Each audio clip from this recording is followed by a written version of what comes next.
Good morning. Good morning. How are How you? are you? I'm good. How are you? Good. So I'm so glad that we've been able to get together. So for anybody who's watching this, my name's Linda, and I am a caregiver coach and healthcare advocate. And today I'm honored to have Dr. Patrice High with me from New Empowerment Health. And what makes me so excited is she is a physician, not only in family medicine, but in lifestyle medicine, which totally intrigues me. And would love to hear a little bit about your story and how you got into this. Sure. Thank you for having me, Linda. I appreciate being here.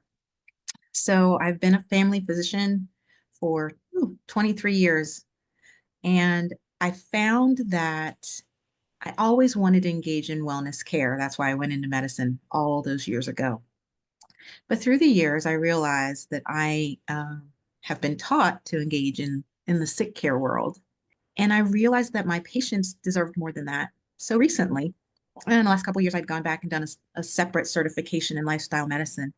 And there's countless studies of ways that just by using the power of lifestyle, we can help ourselves. Now, I'm not anti-medicine. We definitely need medicine for things.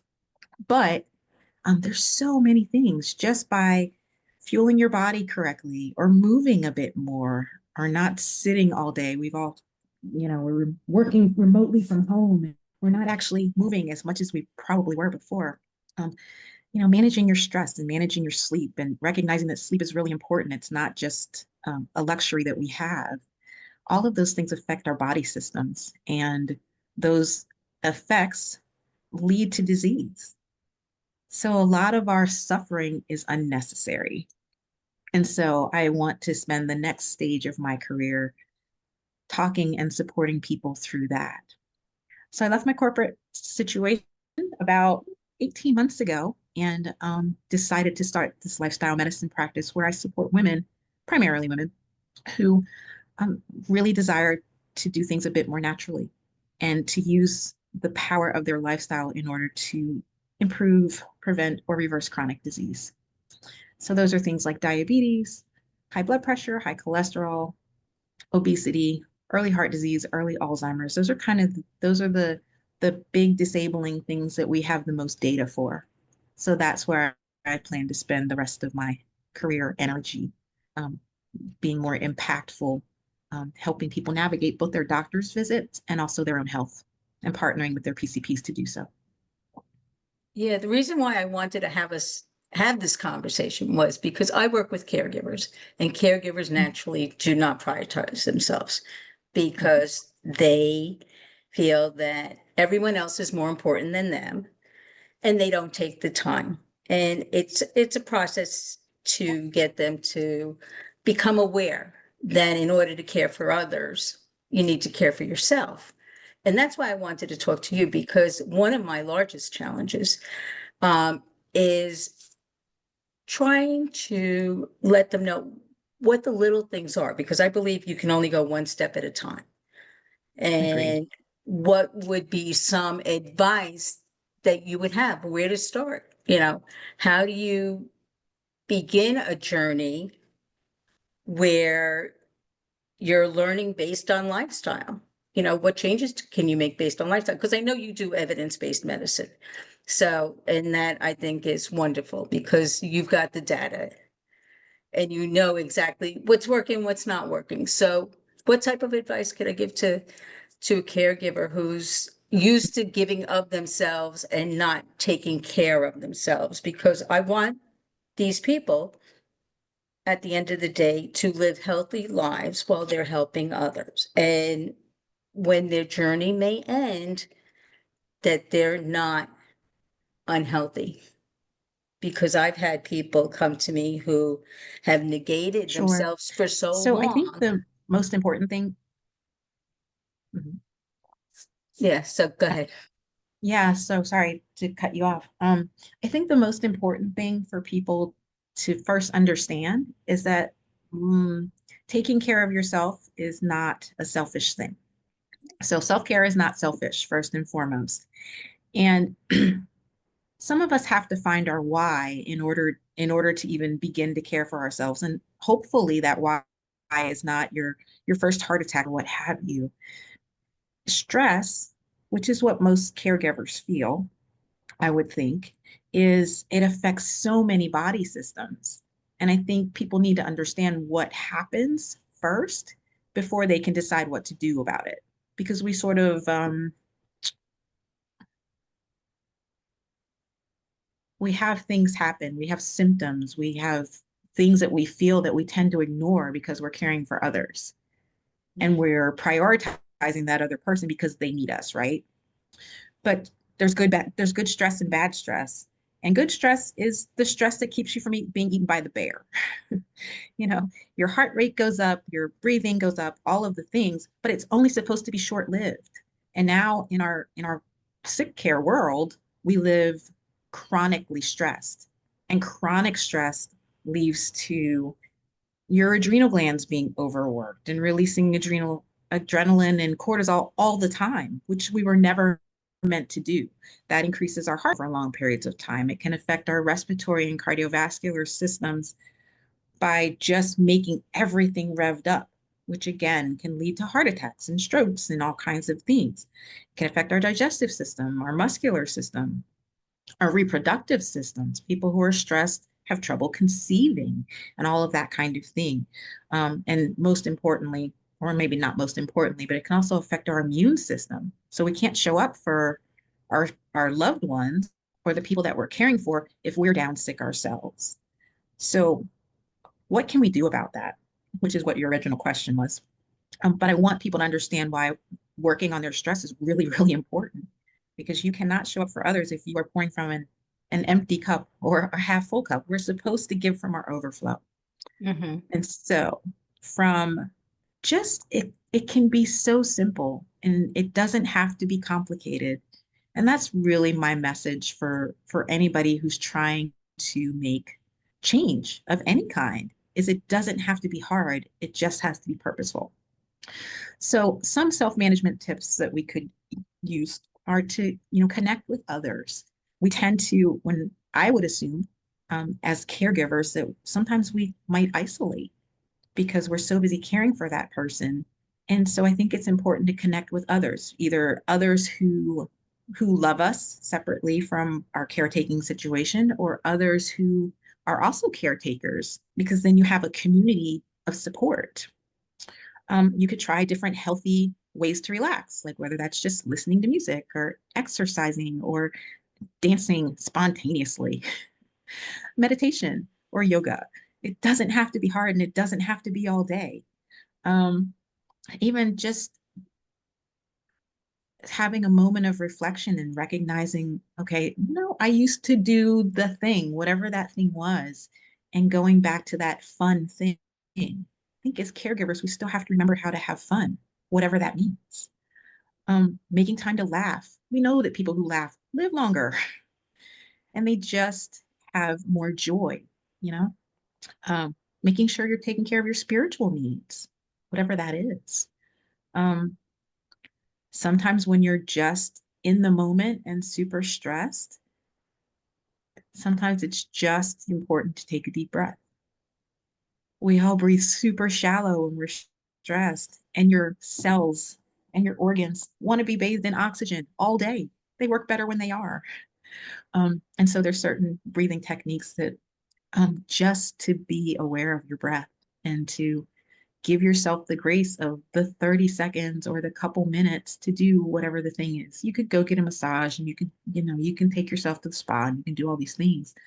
But I think if you could just take maybe a couple of those things a couple times a day and just add them to your space, it helps to decrease that revved up feeling that you feel from anxiety and from caretaking. Yeah, those were some really great tips. And I like the fact the last one you said is like, put it in your schedule, Mhm. and that is so important. If it's in your schedule, put your timer on your cell phone and say 5 minutes of breathing exercises or 5 minutes to walk around the house, whatever Mhm. it might be. Do you think that when people have learned how to decrease their stress, they become more open to taking care of themselves in other ways. For example, I can remember people who didn't go for doctor's appointments for the whole time they were caregivers. It just slipped their mind. It wasn't priority. If they've learned how to take care of the stress, these different techniques, does it allow their mind to become open to continue that journey of taking care of themselves in other ways? I think that when you take care of when you recognize that you are worthy of taking care of yourself, that you will take the time to do those other things. And sometimes we get so busy that we forget to do the things.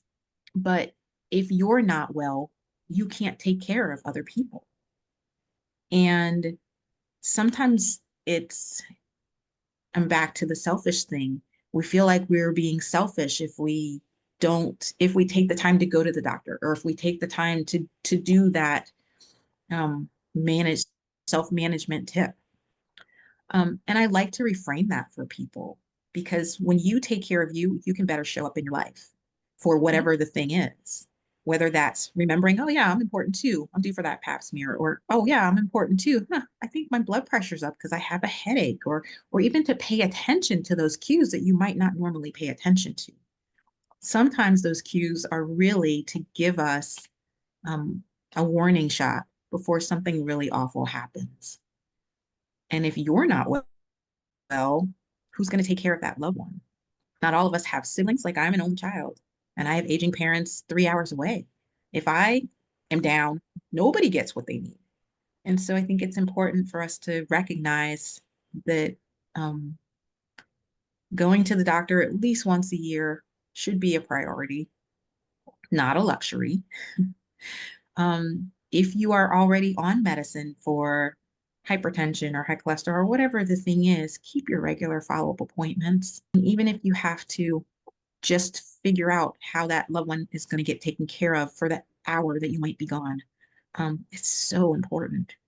It's so important. And I think it really does decrease your anxiety to plan. A lot of our stress or anxiety is caused because we're not planning. We're knee-jerk reacting to things, and then we're overwhelmed. And so when you plan things, I think it clears your mind. It's down on paper, digital, however which way you're doing it. And it's now not a matter of you having to remember the thing. It's more a matter of, oh, I can look at my schedule and figure out where I'm supposed to be today. So I do. I think when people engage in self-care, whether it's planning their life, whether it's taking a breath when you're in a moment, it really does offer brain space or mental space for you to get things done more efficiently and effectively. Yeah, those are all great and it's so true. But the thing that people come up with are excuses after that. I don't have anybody to, whether you're a caregiver just for one person or you're in the sandwich generation when you had children and aging parents, it's always, I don't have enough time, or I don't have anybody to take care of them, and I know you're an only child, and that's a challenge. But what a lot of people don't realize, that there are so many services out there where if Absolutely. you have siblings, aunts, uncles, friends, all you have to do is ask, and they Yes.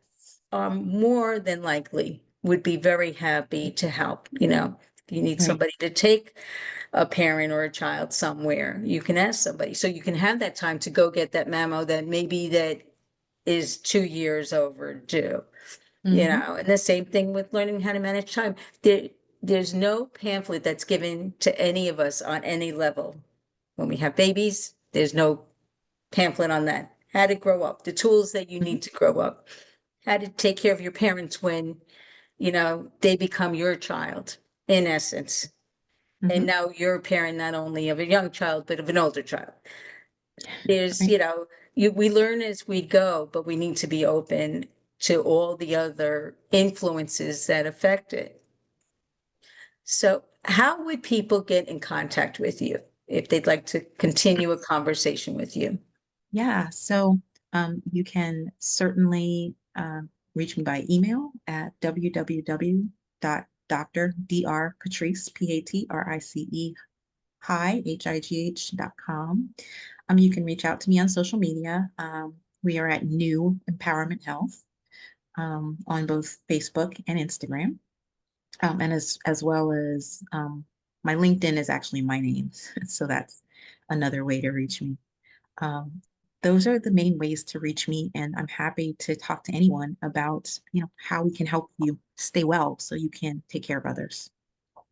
Well, Dr. Patrice, it has been wonderful to have this conversation with you this morning. And I hope that we can get on again in another time with different topics that I know that you have a wealth of information on that you could definitely share with my following. So I hope we talk soon. I hope so too. Thank you for the opportunity. It was great to speak with you as well, Linda. Take Same care. here. Take And take care. care, everyone. Bye.